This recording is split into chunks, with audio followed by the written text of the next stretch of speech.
Hello friends, स्वागत है आप सभी का मेरे चैनल टैक्स फॉर टॉडलर्स पर। और दोस्तों, आज मैं आपके साथ हूँ एक बहुत ही इंपॉर्टेंट इन्फॉर्मेशन शेयर करने के लिए। और दोस्तों, आपको बताना चाहूंगा ये इन्फॉर्मेशन आज central board of direct taxes या फिर सीबीआईसी से नहीं आई। और दोस्तों, ये इन्फॉर्मेशन मैं शेयर करने वाला हूँ अपनी अपकमिंग सीरीज को लेकर। और जैसा कि आप स्क्रीन पर देख पा रहे होंगे दोस्तों, मेरी सीरीज का नाम है व्हेन टू से नो टू कैश, यानी कि कब आपको कैश को टाटा बाय बाय करना है। और दोस्तों, कौन सी ऐसी सिचुएशन है, कौन सी ऐसी ट्रांजैक्शंस हैं जहां पर आपको कैश में बिल्कुल भी लेन देन नहीं करना, क्योंकि ये लेन देन पड़ सकता है आप पर बहुत ही भारी।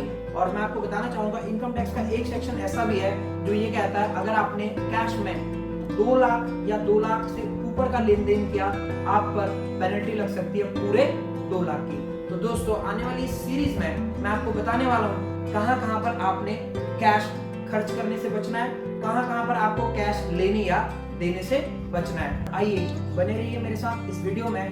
मैं डिस्कस करने जा रहा हूं आपके साथ ये कौन से ऐसे एरियाज हैं जहां पर कि हम आने वाले एपिसोड्स में डिस्कस करेंगे कि आपको कैश में लेन देन बिल्कुल भी नहीं करना।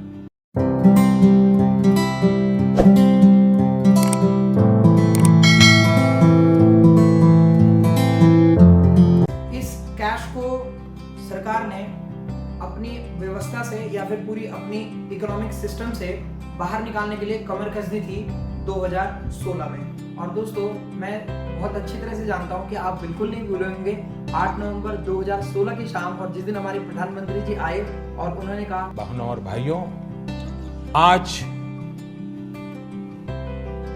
मध्यरात्रि यानी 8 नवंबर 2016 की रात्रि को 12 बजे से वर्तमान में जारी 500 रुपए और 1000 रुपए के करेंसी नोट लीगल टेंडर नहीं रहेंगे।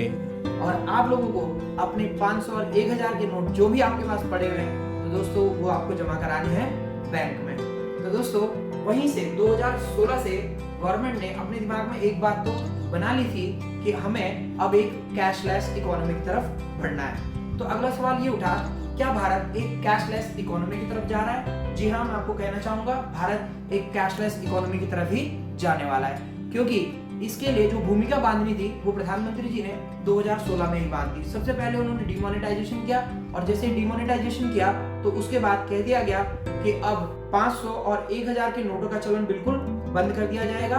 और इसी के साथ मार्केट में हाई वैल्यू जो करेंसी थी, जैसे कि आपने देखा होगा 2000 का नोट आया दोस्तों, उसकी बहुत ही प्रिंटिंग लिमिटेड कर दी गई। इसी तरह से 500 के भी नोट उतने प्रिंट नहीं हुए जितने कि हमारे पास ऑलरेडी पहले थे। इसी के साथ दोस्तों, मैं आपको बताना चाहूंगा, सरकार ने भीम यूपीआई, इसी के साथ पेटीएम जैसी ऑनलाइन पेमेंट जो पोर्टल थे, इनको प्रमोट करने के लिए सरकार ने बहुत बड़ा अभियान चला दिया। इसके तुरंत बाद 2017 में जैसे ही सरकार ने जीएसटी जुलाई के महीने में रोल आउट किया, उसके बाद दोस्तों ये कैश ट्रांजैक्शंस जो हो रही थी, इनकी कमर एक बार फिर से पूरी तरह से टूट गई, क्योंकि अब सारा कारोबार बिल के थ्रू होने लगा। यानी कि सारे के सारे जितने भी छोटे व्यापारी थे, उनके लिए अब जीएसटी में रजिस्ट्रेशन कराना कंपलसरी हो गया। और जैसे ही ये एक बार कंपलसरी हुआ, तो दोस्तों अब कैश का चलन ऑलमोस्ट खत्म सा होने लग गया।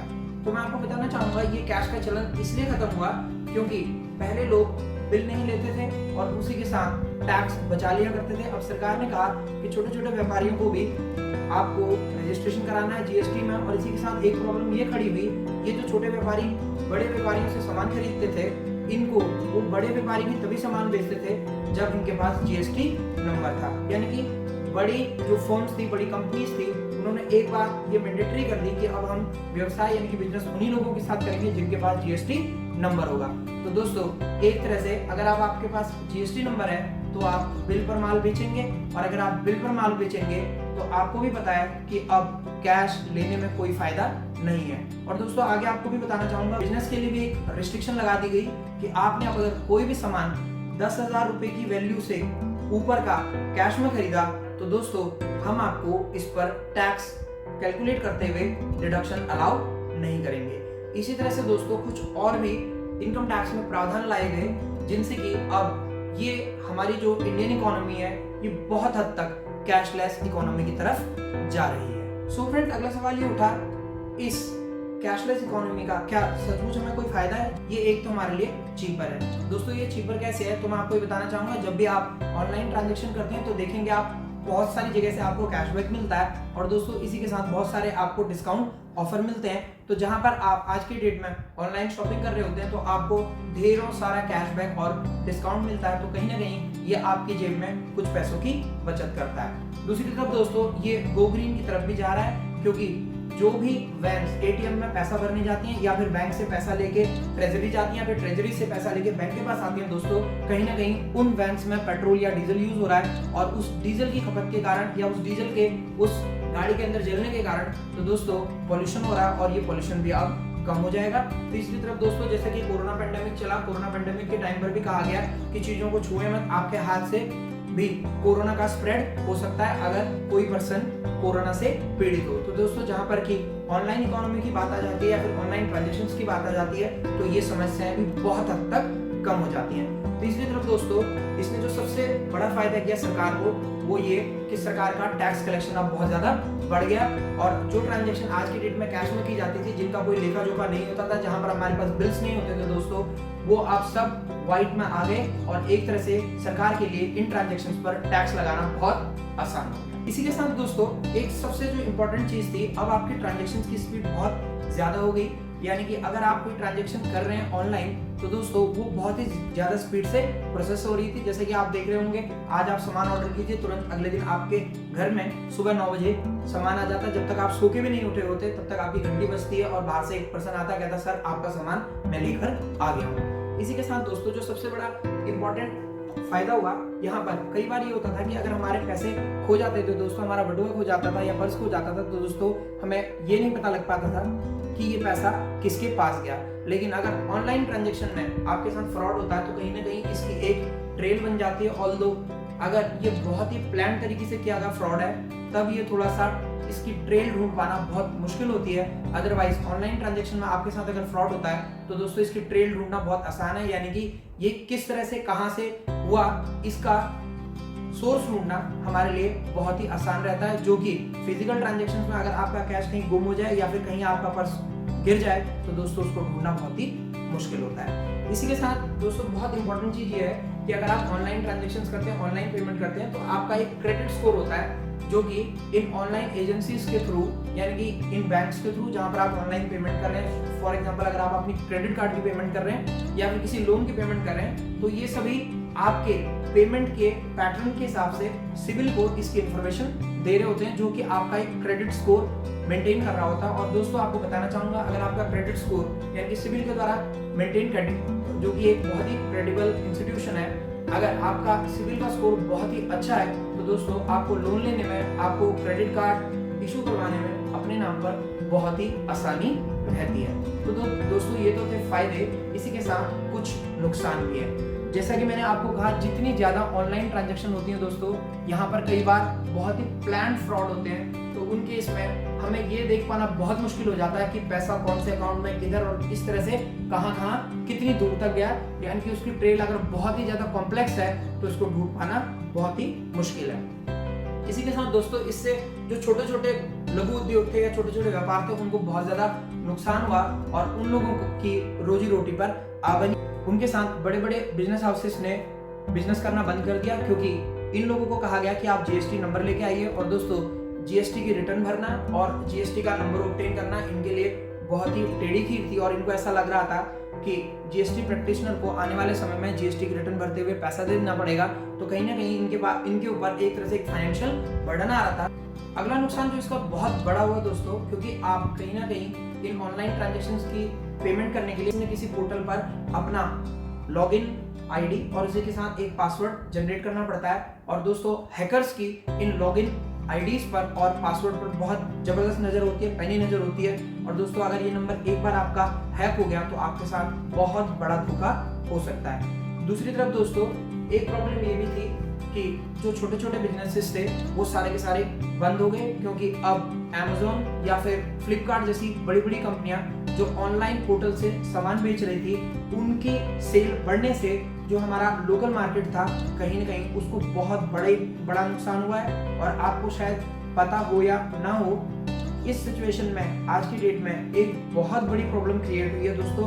और वो प्रॉब्लम ये है कि जिस समय लॉकडाउन रहा, सरकार ने ये तो कह दिया कि ऑनलाइन पोर्टल काम करेंगे, ऑफलाइन बिजनेस को काम करने की अनुमति नहीं दी गई। अगला नुकसान वो ये हुआ कि यहाँ पर आपको ये नहीं पता कि ऑनलाइन जिसको आप पेमेंट कर रहे हैं वो पर्सन कौन है।